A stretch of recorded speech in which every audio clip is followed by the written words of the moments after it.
Welcome to our midtime multiplier event, as it's called by the EU agency, of the Green Education in Media Erasmus Plus Cooperation Project.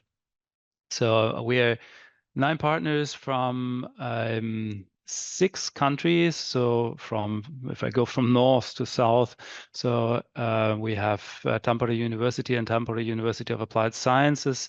From Finland, from Germany, we have the Institute for Art and Innovation and the Filmuniversity Germany, Filmuniversity Babelsberg, as project coordinator. We have in Poland the Jagiellonian University, Krakow, and Which Film School as partners.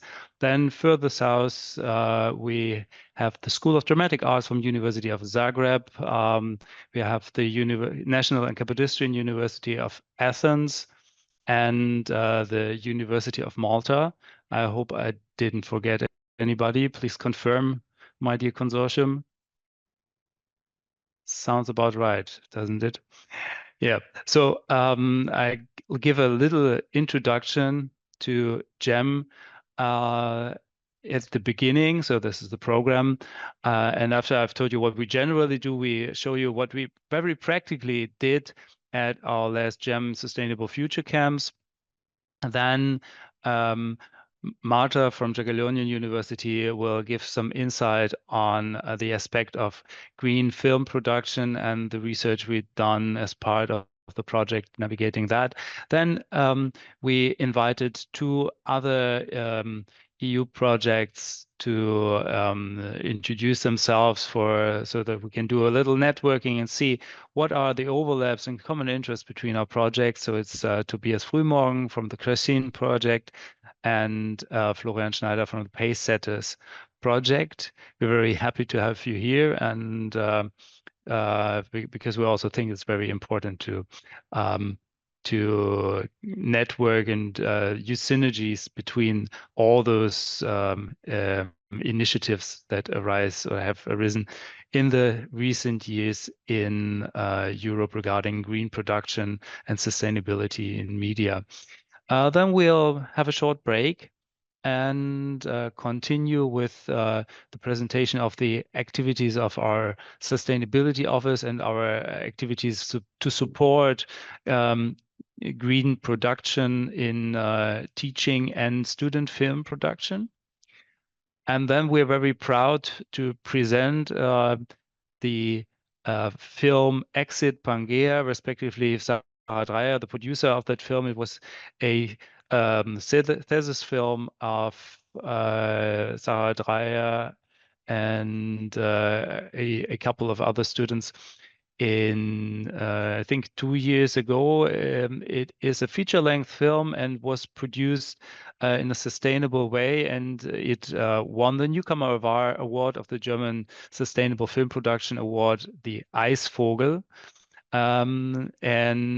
Because you will all be curious how that could happen and how this could have been made possible as a university production, so that we will have a panel discussion with Sarah Dreyer, but also with all other speakers from the program, so that we can discuss how to, network, plan further activities, and how to improve and bring forward, promote green production and awareness of sustainability in our teaching and professional practice in film production and media production. So GEM, I always tease the name, Green Education in Media, and the grand vision of GEM is bringing teaching in media study programs closer to nature, back to nature. So because we think that sitting in between concrete walls inevitably sets you apart from nature, and shapes your thoughts, your inspiration. So we keep envisioning technical and dystopian futures in those rooms, while we totally blend out nature and the future of nature in our thinking. That's not entirely true, I know, but tentatively we really ask ourselves, why do we have to work here if we maybe could work here? And actually, this is what we did in the James Sustainable Future Camps you will hear about in a minute. So in general, we have four overarching aims which materialize in four work packages. So at first, we have been looking at alternative media learning spaces, so kind of setting the stage for teaching sustainability and green production. How can we embrace nature as a context of learning? How can we create hybrid spaces that somehow relate to nature, even if we are working in virtual spaces? So work package 2 was a lot of experimenting with things like nature walks, capturing natural assets and recreating natural spaces in VR, and somehow trying to break the barrier between the analog and the digital, and well, to find all kinds of new alternative media learning spaces apart from those concrete wall offices that we usually use. Then in work package 3, we look at the environmental impact of our own craft. So if you do media design and production, what impact do we have on the environment? How can we mitigate that impact? How can we lower that impact? This is a lot about green production and also about how we can how we can give students the tools to already at the film schools implement strategies of sustainable production. And we also have a lecture series where we also invite people from other sectors, from biosciences and other scientific fields, so they can tell us about the impact all along the value chain that we might not even be aware of. For example, we learned that the most efficient thing is in media consumption that you can actually do when you watch Netflix, Disney Plus, or whatever you watch tonight, is dim your TV set. That will make a huge impact on the overall energy consumption of well, watching TV and streaming services, more than optimization in the streaming algorithms and all that. So if you don't take away anything from today, but this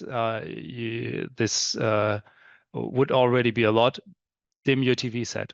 So in work package 4, we look at the outside perspective. So what can we contribute as filmmakers, as media designers, to other disciplines and to the society? So how can we use our craft of storytelling to make an impact on the behavior and on the envisioning of more sustainable and close to nature futures?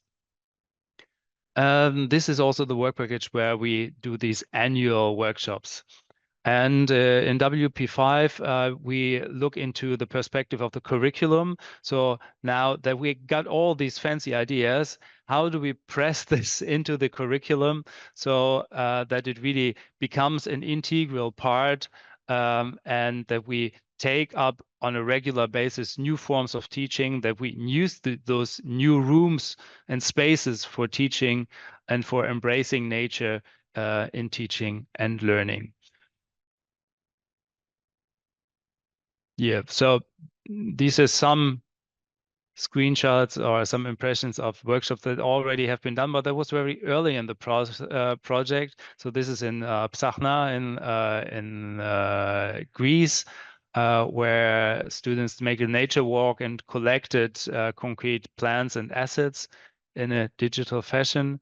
And we also did a workshop on world building, for example, which is a lot about creating holistic ecosystem. So not just creating something just for the looks of it, but thinking of how could this world that I'm building for a story, for a film, how could this actually work with ecosystem, biodiversity, and all that. These, as I already mentioned, are the charming and capable partners that help us researching into all the aforementioned topics.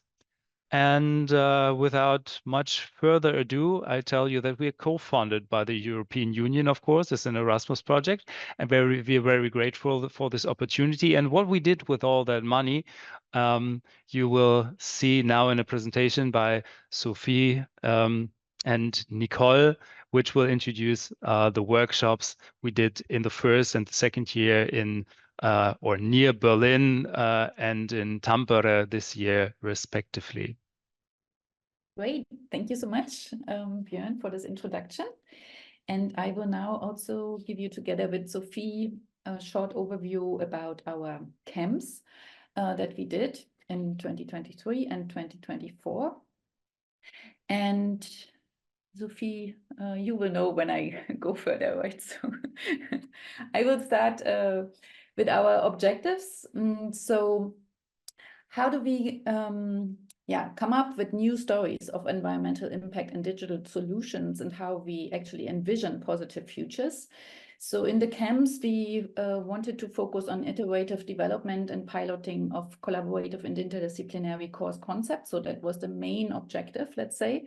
But then we also wanted, together with the students, come up with a new narrative as a potentially important method for enacting change towards sustainable futures. So how we actually talk about these sustainable futures and what is necessary to have a kind of convincing narrative. And with the camps, we also aimed to experiment with innovative combinations of storytelling, therefore, and then also to come up with new media formats and how we actually use nature as an inspiration, but also in that way that we think about its conservation. And finally, we want to publish these course concepts. So for the first year, the whole camp course concept you can have already to be found online. It has open access, and Sophie maybe also can share the link. And what we wish for is also that our course ideas and course alignments then get adapted by other institutions so that we can learn faster together. Our first 1-week workshop was called Sustainable Futures Camp, and it took place last year in June. And it was a kind of kickoff, not only for all the partners and students that met over there, and you can see the location. It was really a beautiful place, somewhere in Brandenburg in the nowhere. So the next supermarket was 8 kilometers away. And the location we found was extraordinary because on one hand, we had access to natural environment, but then also could learn about indigenous wisdoms from local people. And on the other hand, we could also shape it a bit in our direction, so that we had, of course, Wi-Fi, not all the time, which was also sometimes a bit challenging. But it was really great that we actually could bring all these different people from different schools in different countries together to learn about each other, but then also to focus on this new idea of how to envision positive futures together. And on the other hand, also how do we inspire our experiences, or let our experiences inspire the new media development, so that we also could transfer the positive narratives to a broader public. The workshop was kicked off by nature walks. We had 4 groups, and every group had to focus on a certain element. So also to learn about of course, the village that we were in, and it was sometimes also guided, so that we could learn about all these diverse ecosystems. On one hand, there were kind of guided experiences, so that the students could learn about the local flora and fauna, but also had some hands-on activities to identify and study native plants. And of course, this was combined with reflective discussions to foster then environmental stewardship and community building. And I guess, yeah, the first kind of tours were really exciting. We also wanted to have an exhibition afterwards, but that couldn't be developed because time was too short in the end. Yeah, the nature walks, as you can see some impressions here, it was very diverse and everyone could find something different. So we had a huge archive of impressions and of pictures afterwards. Yeah, the challenge, as I was mentioning already a bit, for us was really on one hand how we tell interesting stories about climate change and also about solutions.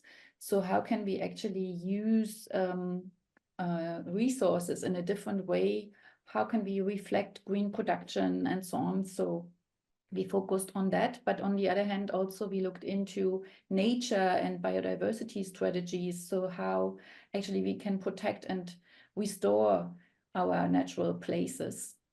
So what we did was we used not only discussions, but we used also then the Art for Futures Lab method. I have to go something further, exactly. And here it was more about collaborative workshops, future prototyping, world building, design sprint, and of course the prototyping of tangible representations. And on one day, there was a kind of visioning workshop, so where young people wanted to live in the future based on existing solutions. So we gave them an archive so that they could learn and implement these ideas into their own stories. And then on the other hand, when they shared their visions, they also thought about target groups, how they would have liked to tell the stories about these visions. And then they also came up with new media formats, which was really amazing. I will show you also two outcomes, but we had, I think, 10 groups. And that was really interesting because some developed games for kids, others had film ideas, so film scripts, and others, for instance, had also graphic novels. So it was really interesting what all these students had in mind to really come up with great and interesting concepts to reach their target audiences that they had identified as good multipliers to, bring change into societies and really support a transformation. So the group results, just here as a kind of summary, you have these sustainable media prototypes. As I mentioned, there were some platforms, education tools. Yeah, some also developed, I think, a workbook. Then, of course, we had some interdisciplinary solutions, how to actually create immersive experiences for people so that, for instance, the very complex issues of ocean conservation could be transmitted. And all was kind of aligned to positive future scenarios. So I think the kind of doomsday narrative we avoided a bit, but focused more on ideas, how can we actually talk about circular economy models or sustainable living practices. And of course, the students were very visionary. So we also had this idea of a fungus city that was envisioned. And what was really amazing for me to see is that this environment somehow really made people not only aware of themselves, but that in nature really inspired the young people. And most of these prototypes were then also created in nature, or nature was used, for instance, for the films that they made.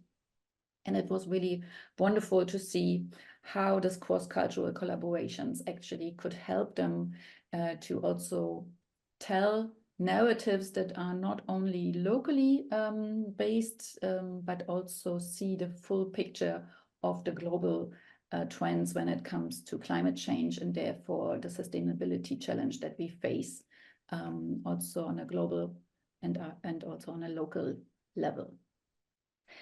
yeah, our learnings after this very intensive and very interesting and inspiring week, we had some outcomes.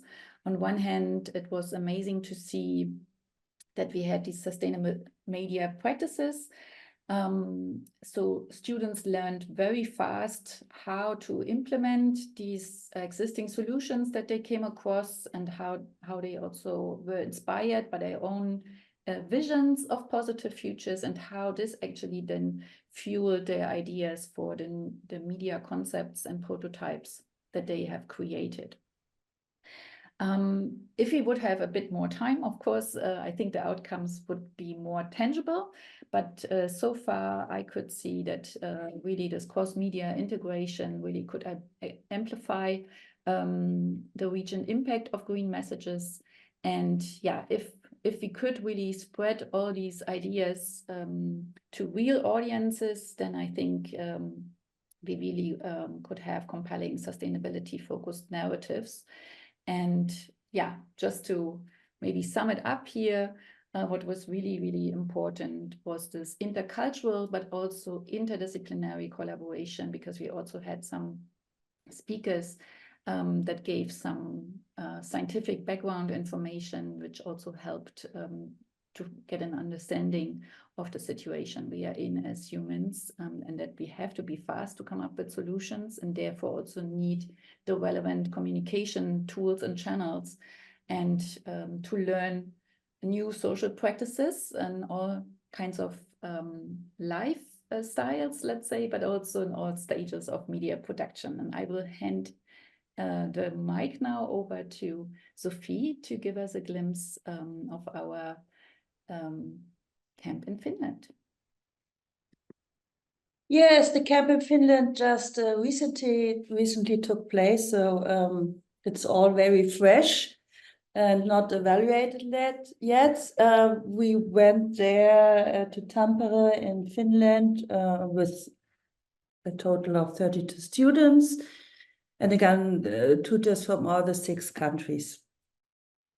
Well, the location was a sports institute in beautiful surroundings. There were it was surrounded by lakes and a nature reserve and woods.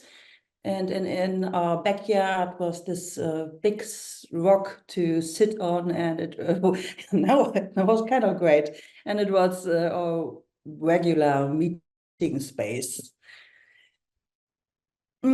We copied some things from last year, but not 100%. So as last year we did the walk, this time we did not a nature walk, but a data walk, also nature. And there were 6 groups. They went out on a mission to collect data in the surroundings. And yeah, we made sure to mix them internationally to make sure that they get to know each other. And well, they came back with a lot of different results. Here, just a few examples. There was a group that came back with a lot of flowers, another one with stones, others just with stories, and they also presented it in very different ways, like more exhibition style or in form of computer graphics. The challenge this year was basically to use storytelling to transform data from the field of agriculture and nutrition into impactful stories that foster towards change to a sustainable future.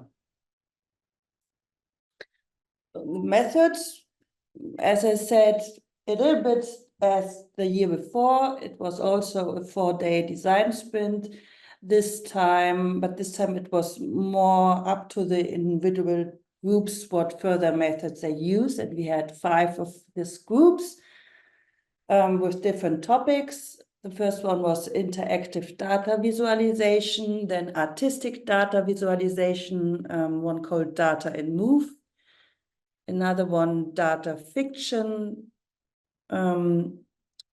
and the last one concentrated on data visualization and virtual reality. At the end, they all came up with a functioning prototype.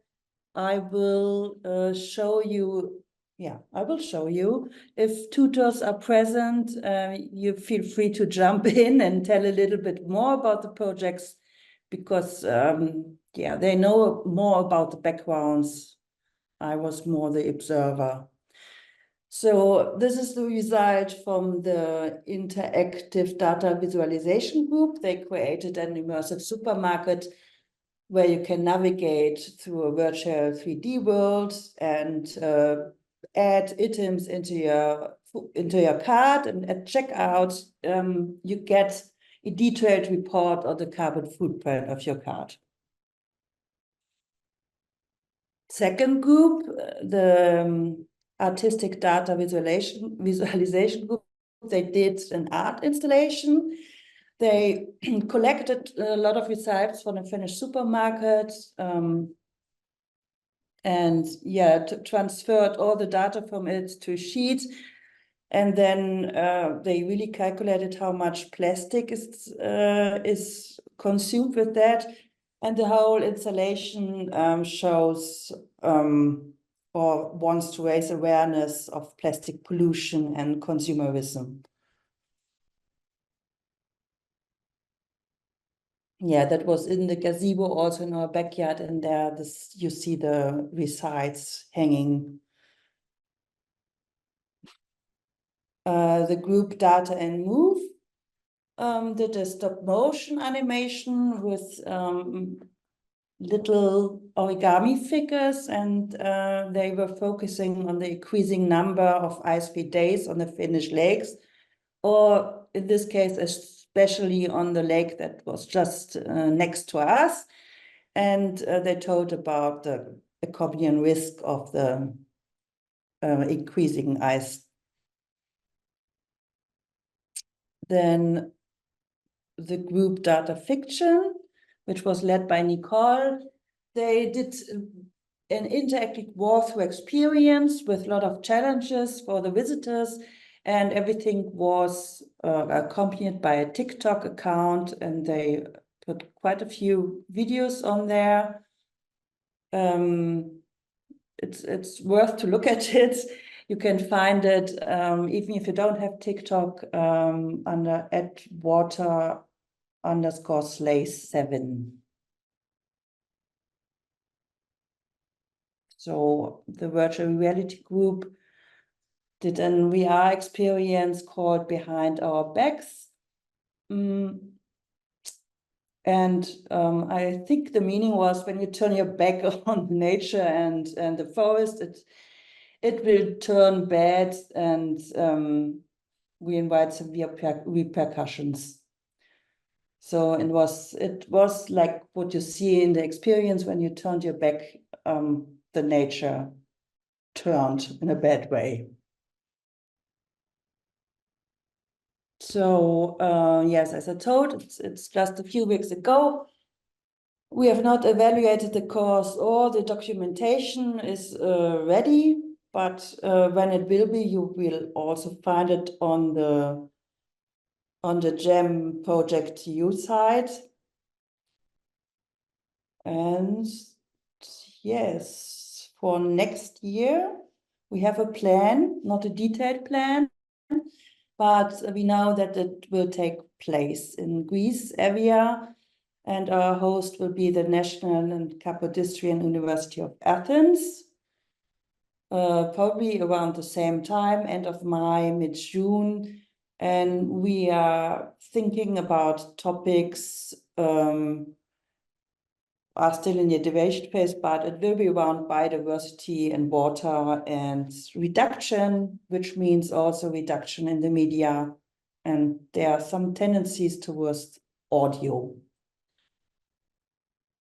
Yeah, and now if we have time, I think we have a few minutes.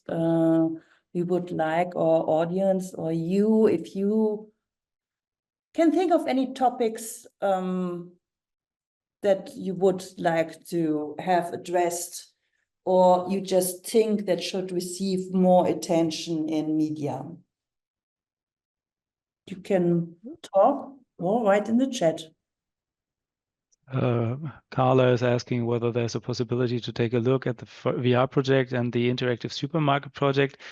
So we will make the documentation available. I cannot promise that we will upload the full VR project, but maybe a 360 video experience of it. So because well, we see, but we are seeking into making them available and also clarified that with the students in advance. So it will then also be published on the website. Maybe a remark from my side. It was interesting that although we were in the midst of most beautiful nature, when small problems arose, like but we don't have electricity outside, but the wireless LAN is not so good outside, that the people were very ready to quickly go back into the building. So, and one takeaway for me is that we should question why we always ask the question, why should I go outside? And that the default is being inside and not vice versa, especially in summer. So asking the question, why should I go inside? So, that could change the way we teach, because it's if you take it for granted being inside, well, we won't reach our goal of really embracing nature, and it's often like the power cord or the wireless LAN that keeps us attached to buildings, and maybe we have also in media sometimes to get across this. Come over the need, our immediate need for wireless LAN, and look for other possibilities to present and design. We have a more suggestion of issues. Carla said loss of biodiversity and other planetary boundaries as topics. That also makes a fine data visualization topic, by the way. And what environmental? Yeah, Nicole asked the questions. Yeah, Carla, would you like to lose a sentence or two on this? Have you been working on this, maybe even? I'm not a filmmaker, I'm more a networker, but I know that biodiversity, unfortunately, is not so in the mind of people, but it's a bigger problem that climate crisis in case. So it would be important to speak about it. Yeah. Yeah. I guess an EVIA is also a good place to talk about biodiversity, and this is also a takeaway from the conception of the courses. We really try to also embrace the problems and characteristics of the place, because they are all very distinct. They have some things in common, so we all, well, for as a matter of fact, all three regions, Brandenburg, Tampere, and Evia, are highly in danger of forest fires. So, but then the biodiversity is also very, very distinct and different. So biodiversity definitely will play a role in the Evia workshop. Marta said just lost as a change involved loss and transformation. Marta? Yes, because I'm wondering if we can go wider and just discuss how the conditions are changing, how we deal with the change, and what, because the loss is embedded in our nature. Yes, something is dying, something is evolving, transforming. So the process of change it's also a kind of interesting topic, and how to depict it, how to deal with it, how to go with the change, or just navigate the change, because it's it's multilateral. So, well, now we have a lot of hands here. Nicole? Yeah, I like that what Marta said, but maybe we can combine it with the water element, right? So because water is changing all the time, it has all these different aggregate, I don't know the word in English, but you know what I mean. And we could maybe also find some interesting narratives there that we could use for speaking about all these changes that are around. Yeah. Carla pointed again a posted a link on the planetary boundaries topic, which definitely is worth looking into, and put forward the notion of feeling about climate crisis. So not also, well, probably it's a good idea not only depict the biodiversity, but also so how it resonates and what it makes with mankind and how humans feel towards it. I would suggest, unless there's another urgent or very fitting question or answer, that we go on with Marta. And well, Sophie has a remark. Just one more slide I wanted to show before, everybody goes. Just to inform you that if you want to get informed about further GEM events, follow us on Eventbrite, because there we post every one of this, and we planned for 3 green clean lectures each semester. That's what I wanted to say. Yeah, we have this lecture series that we jointly organize. It will run at least for 2 more semesters, so in the autumn term and the next spring term. And it revolves around topics of green production, sustainability, green storytelling. And as it happens, that is the same work package that Marta is working in researching on the state of green production, especially in Poland, as far as I understood, but also beyond. So this might be a very fitting moment to give Marta the screen to continue with presenting her work.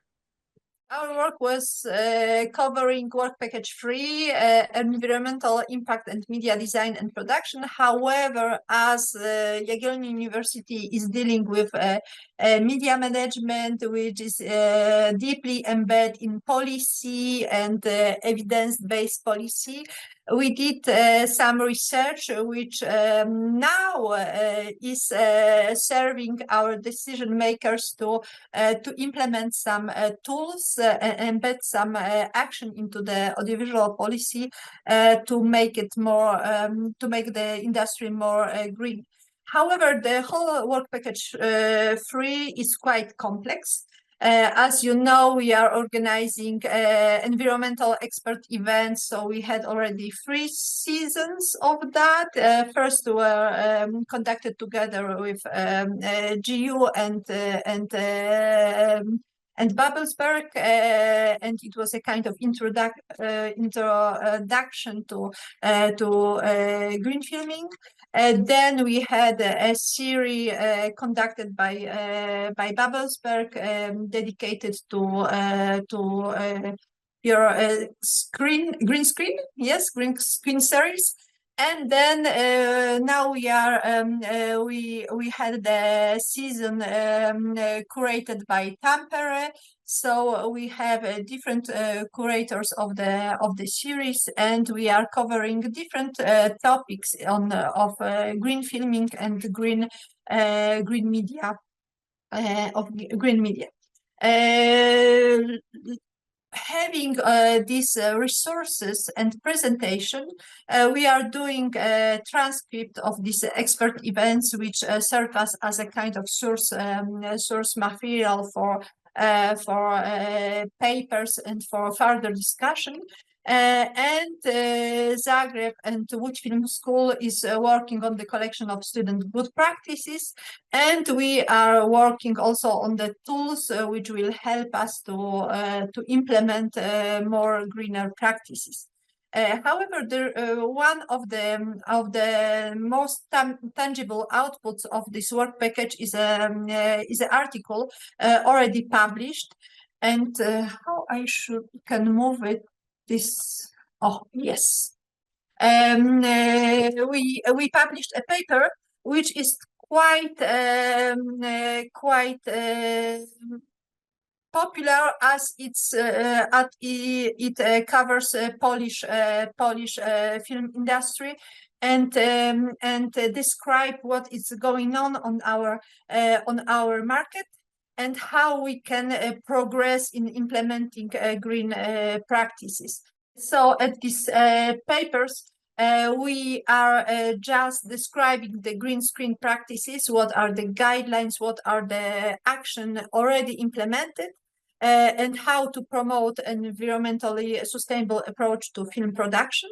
Then we identify challenges of green film production related to the market regarding to the existing infrastructure, because not only the will is the main factor of implementing some change, but also infrastructure and facilities. So if the whole economy is not prepared to implement green practices, the ecological production is more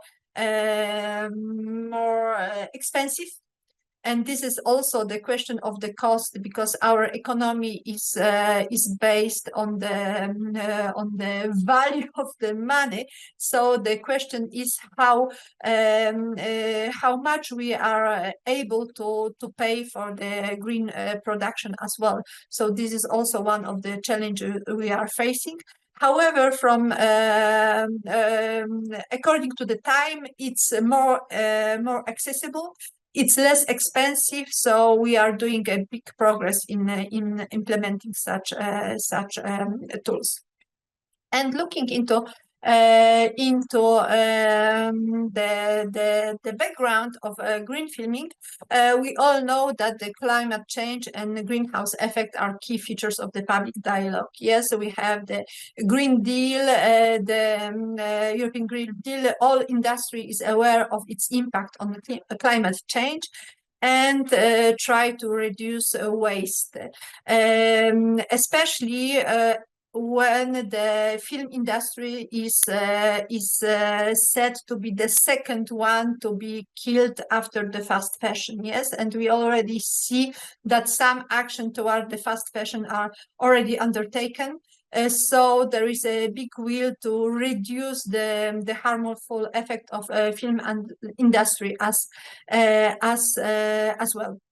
And if we take the green filming and sustainability term, we need to look into the Agenda 2030 goals, because the sustainable film production is not necessarily understood as a green film production, because the sustainable film production covers also the topic of the social and other sustainable approach. So the green is related to the climate change. However, the film industry has also some other issues related to the education, to the gender equality, and other challenges which were not covered by our project, but I think can be the new topic which can be covered by the new project. Yes, as we are only focusing on the climate aspect. What is now on the topic? Now on the topic we have the ISO standard for the circular economy. The circular economy is now described and standardized by the ISO. ISO is International Standardization Organization. And according to this norm specification, a lot of industry can be covered and can be asked to respond to this specification. And we have also this ESG reporting for the big companies, which will cover the broadcasting companies. So the big companies need to not yet the medium and and small scale enterprises. However, the big company needs to report ESG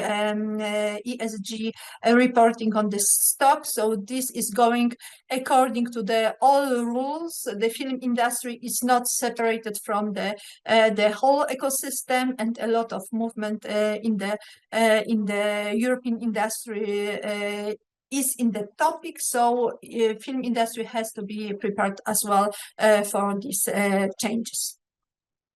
If we look into the practices, there is a lot of practices which support the green filming in Europe. And one of the practices are a kind of a guideline certification system, the reward system, enhancing implementation of the green filming, but also the media and audiovisual action plan, which set the goal to help the film industry become carbon neutral by 2050. So these are regular practices and tools which helps film industry to transform into more green and sustainable. According to the global movement and European movement, we are looking also for the national initiatives, and these national initiatives are more related to the decision makers and to the National Film Institute, as the film industry is financed from the public sources, and then from the other private stakeholders. So a lot of public bodies introduced already carbon calculators to measure and manage carbon footprint of film producers. They introduced training programs to educate and guide filmmakers on sustainable production methods. They introduced standards and certification to promote sustainable practices. However, they are not harmonized between the countries, and it can bring a lot of problems for the international collaboration and film co-production, as the co-production is seen for a lot of markets as a source for technology and talent transfer in Europe. So to implement such tools, we need to look on the kind of transversal and harmonize tools to not exclude some countries from the international collaboration.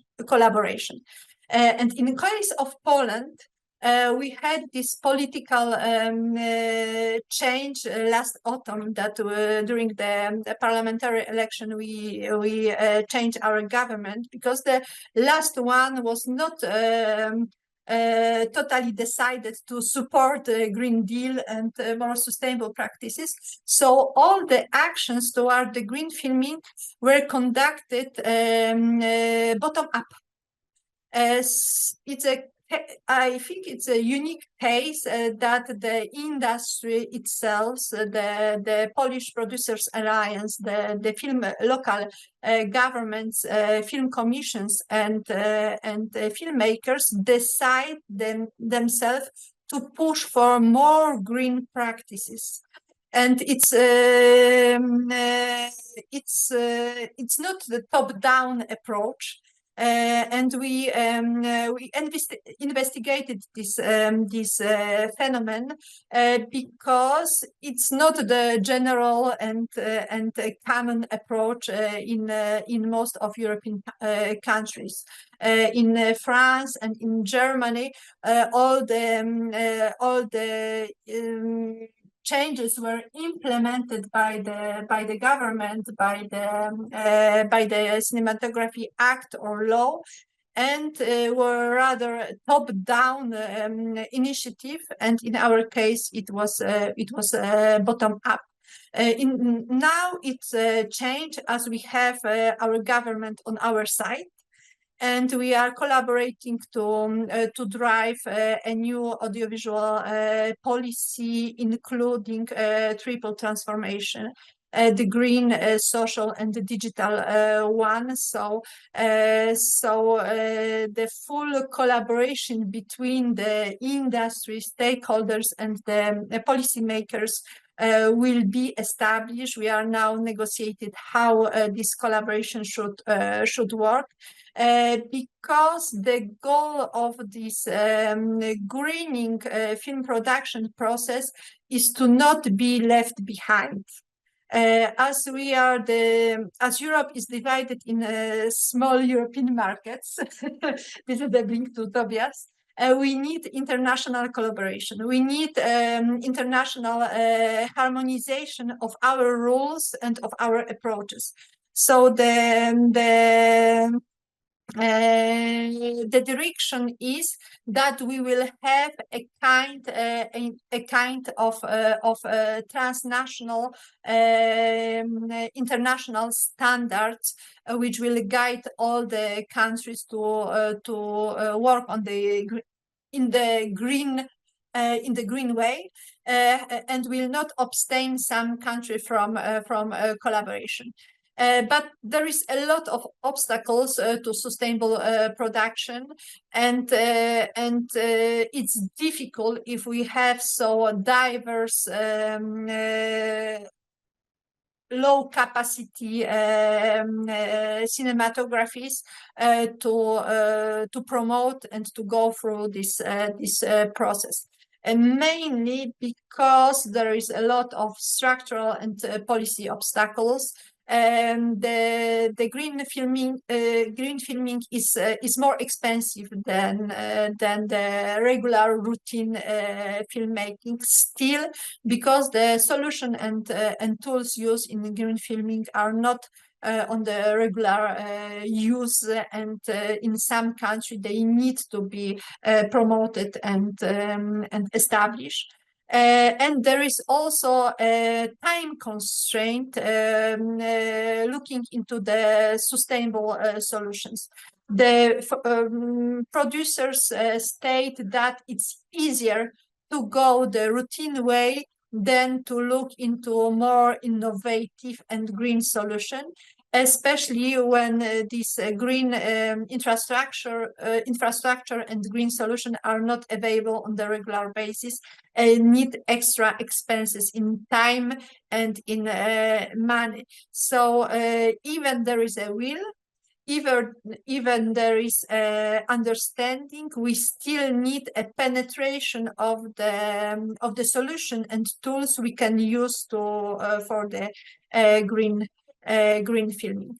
And looking into how the public film policy promote and implement the green solution, we are following this trend, but we need to look for a kind of harmonized approach, as every country is working on their own film funding act on their own way, and this will provoke, or this will have a consequence in a deeper division between the countries and lower collaboration. So this is the main risk if we don't harmonize our efforts in green filming. And it's already identified by European Commission, as the European Commission and now is has selected the climate active supplier to just draft and elaborate the pan-European carbon print calculator for the film industry. And this carbon print calculator, it's nothing new, taking into account that there is a lot of carbon print calculator for the film industry. However, it should cover every territory and should involve a transparent methodology feed by the national conditions and solutions in this calculator. Because every country has different kind of energy, has different approaches, and acts in different way according to the green solution. So it will be a kind of pan-European tool, taking into account the regional specificity of small film market. The deadline, yes, of this output is predicted for 2027 because it needs a lot of research and development in the system of tracking the carbon footprint, the elaboration of the tools such as a certificate of provenance and EU passport to not import the carbon footprint from outside the Europe, and it's quite complicated. Okay, and I think it's all. So it's quite complex.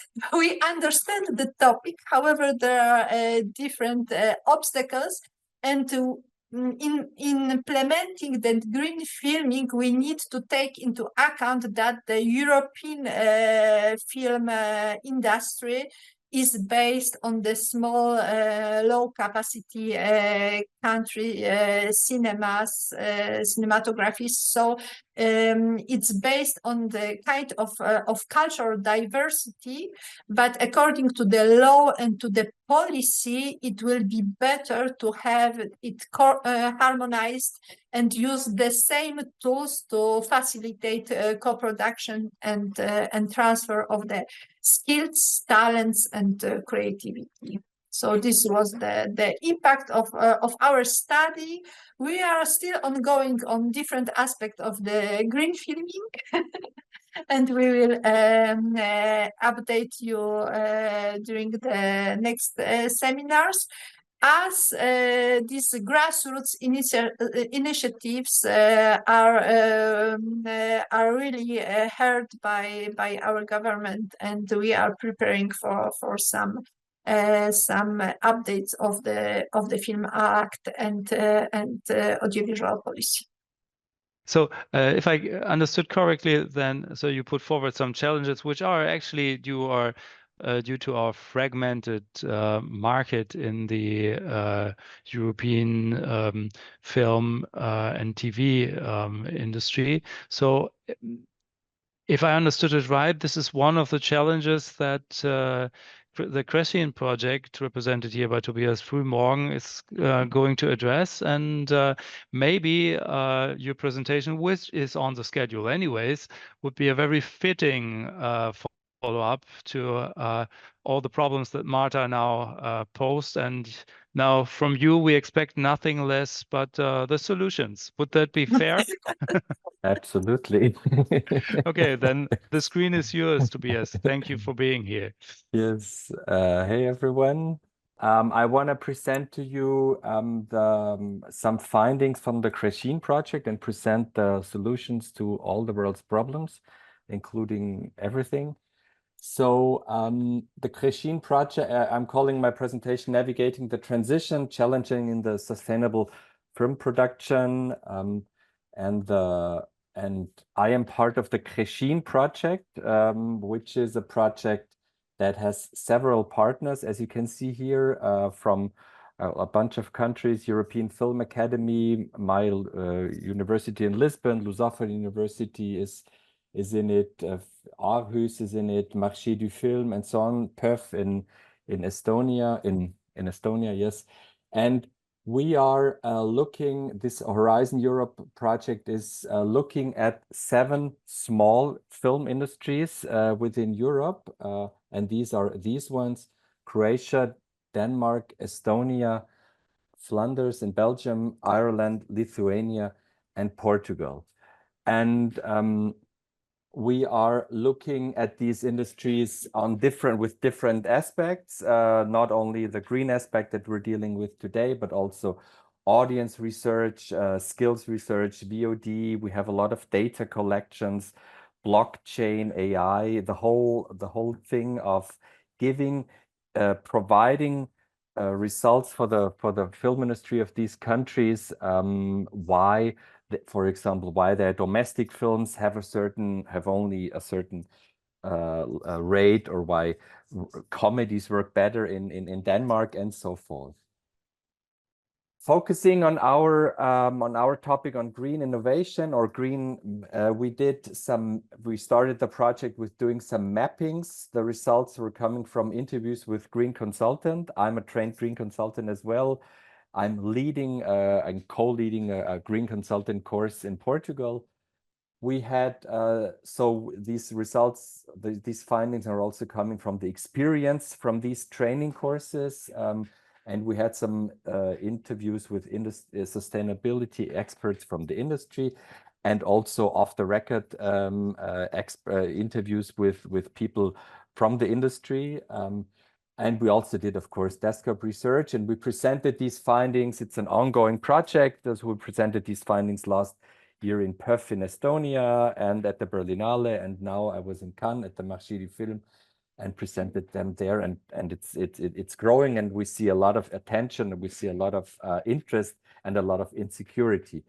I'm always showing this thing here, but I don't think that our group here needs this. We are all aware of the 17 SDGs. I show this because I want to refer later to a point. I want to come to a point later where I say we have to not only look at the CO2 reduction, but also look at the bigger picture of the whole thing. And I think this project is what we've seen today with going out into nature and all of this is a very good example on that, avoiding the tunnel vision only on CO2.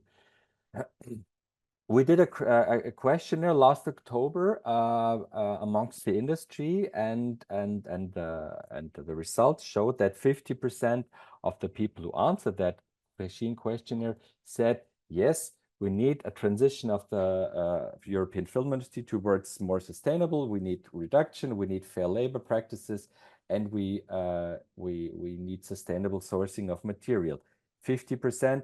I mean, you know how to read these statistics. That also means half of the people are not interested in this topic, which is a fairly high number, actually, because when you talk to people, yes, that's interesting. But when it comes to the real changes and implementing the changes, that's where it touches like not only money and transformation of the whole industry.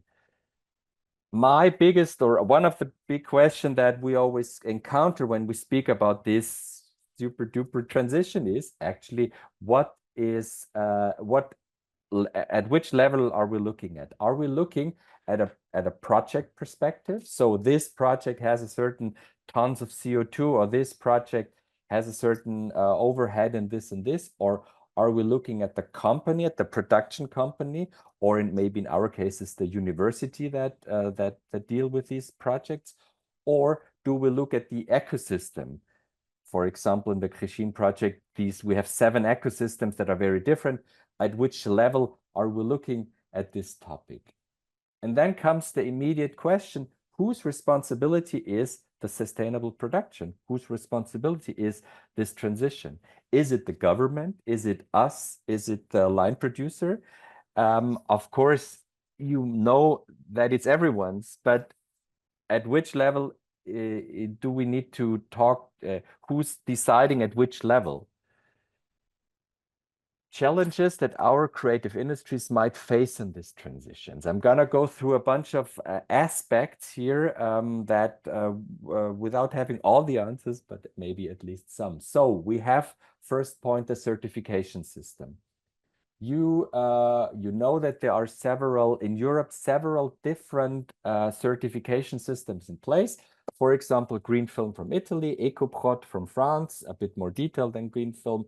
Then we have green motion, then we have Albert, and we have 5 more, even local ones. But what happens? Which one should you choose? You know, for example, Portugal does not have an implemented certification system. So which one which one do we choose? In our course, we have now made we let the participants decide between EcoProd and green film, actually, because EcoProd is more is a bit more detailed, and the Excel file is also a bit like works a bit better. But I mean, that's not a real reason for choosing that. But which one are we going to implement in the future?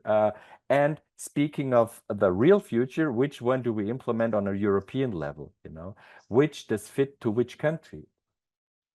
Next point, the education on the professional development.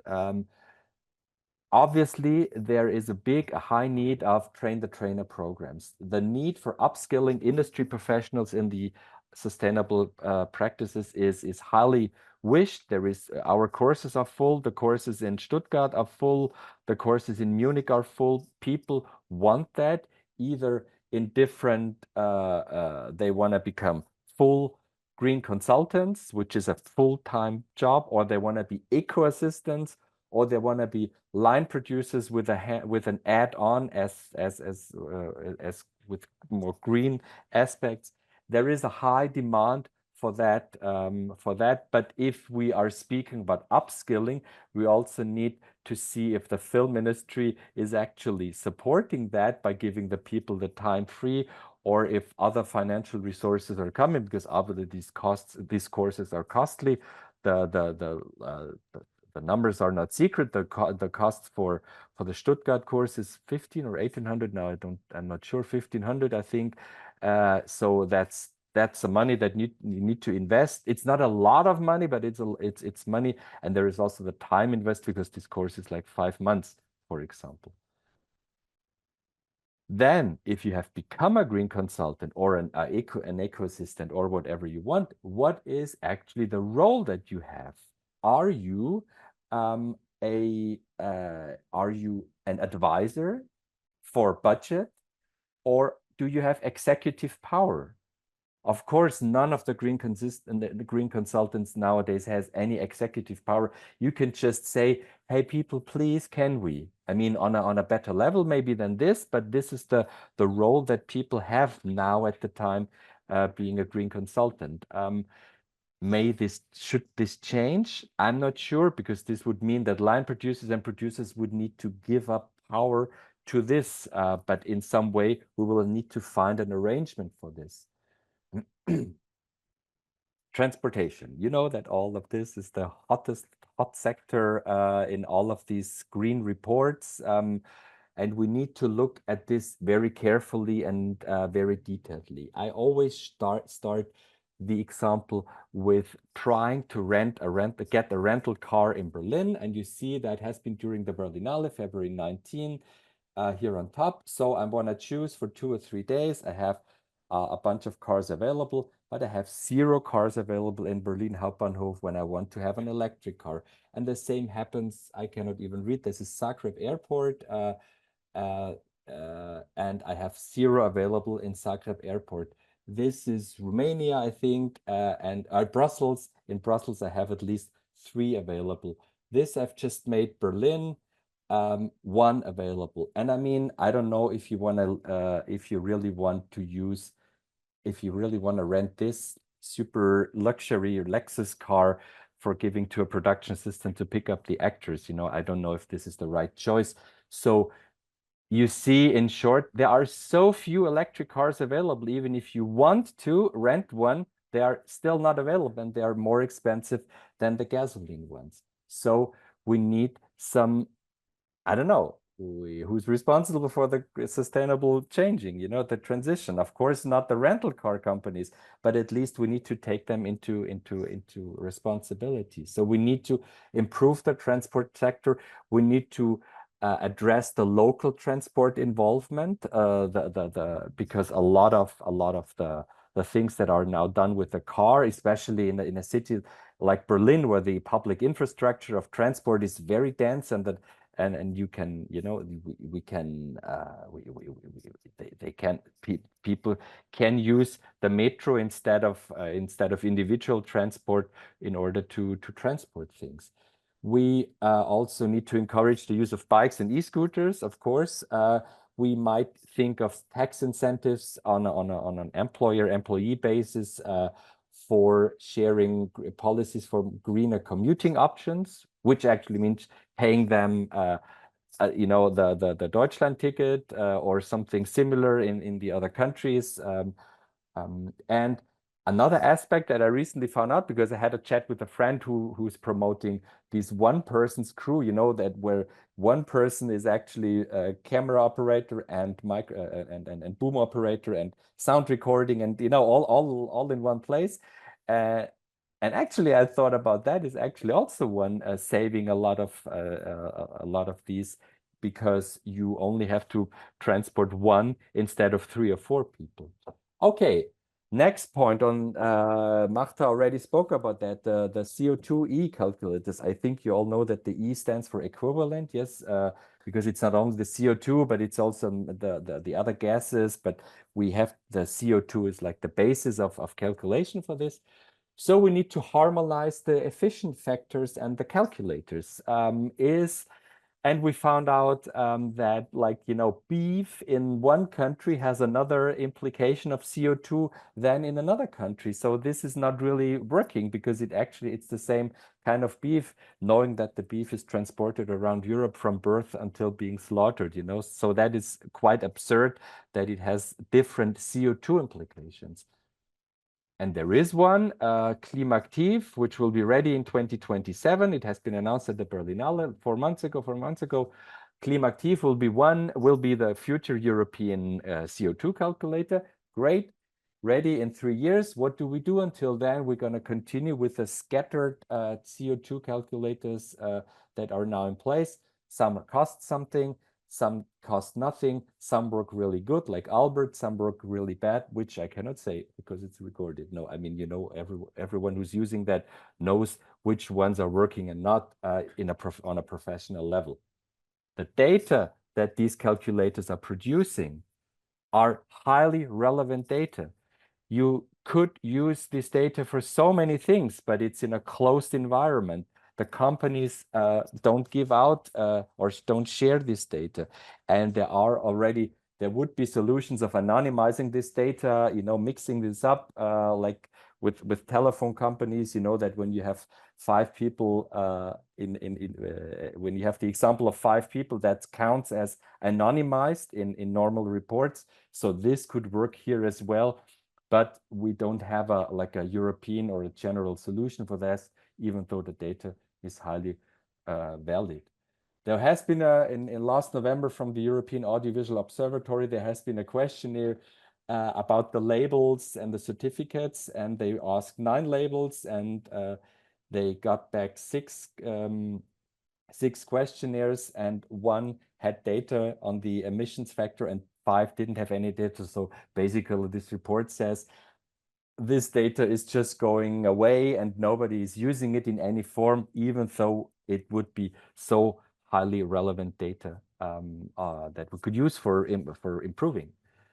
The carbon management, we need to think about reliable CO2 compensation levels. We need to avoid greenwashing, but we also need to see how can we recognize when something is greenwashed or not. I have no idea if the €2 that Ryanair is offering me to pay, you know, at the bottom between all the seats, it changes fees, if this is actually a valid a compensation level, or if this is greenwashing. I have no idea, because there are no real trustful, or at least for the public, not useful labels that they can rely on. And as I said before, we need to avoid the carbon tunnel vision. We need to think about something beyond the carbon emissions. For example, these ones, the social aspects. What about 4 days work week for film productions? I think no one's ever tested it. And I mean, people would be in Portugal, people would be happy if they would have a 5 weeks, because normal is a 6 days weeks work, because we shoot here on Saturdays normally. And or if the 10 + 1 hours, which is you can work 10 hours per day and 1 hour of meal time, if the film productions would be within that range at least. So what would be the impacts on the film industry? Or a veggie day? I think other countries are much more okay. Like I speak about the northern countries with vegetarian food, but I mean there are countries, for example, Portugal, that have culturally very problematic to say this is you have to have a veggie day. And then with students, veggie days mean spaghetti with tomato sauce, and you know that's also a very cheap solution, but maybe not the best one. Another aspect that has been looked at, the content creation. So the green storytelling, that is a topic that is always a bit, you know, it's like a hot potato, we say in German. I don't know if this metaphor works in English as well, because what does it mean? We at the level already before it goes into production, already at the level of the creation of the story and of the writing of the screenplay, we could think about implementing green aspects. For example, we always say that cars in films, the metaphor cars in film mean freedom. That goes for any film that is there. And why is that so? And why do cars actually mean freedom? We've gone away from that cigarettes meant freedom, but I mean cars, you know, so at which level should this start? At which power should a green consultant have on the story? What about the freedom of art, which is in every constitution? So there are a lot of discussions here, and I think a lot of rejection, future rejection also. Tobias, Finance, we'd yes. have to come to a close with your presentation. Yes, then I jump over the finances and no, okay, two more. So the budget implications. We had talks with producers that say, why should I invest now in technologies that are no longer valid in 2 or 3 years? And I will not do that, even only when you force me. And we know that, for example, shooting green, let's call it generally like this, costs you 8 to 12% more. So who's paying for that? So again, whose responsibility is sustainable production? It's ours, but there is a lot of open questions still, budget-wise and many more. Thanks.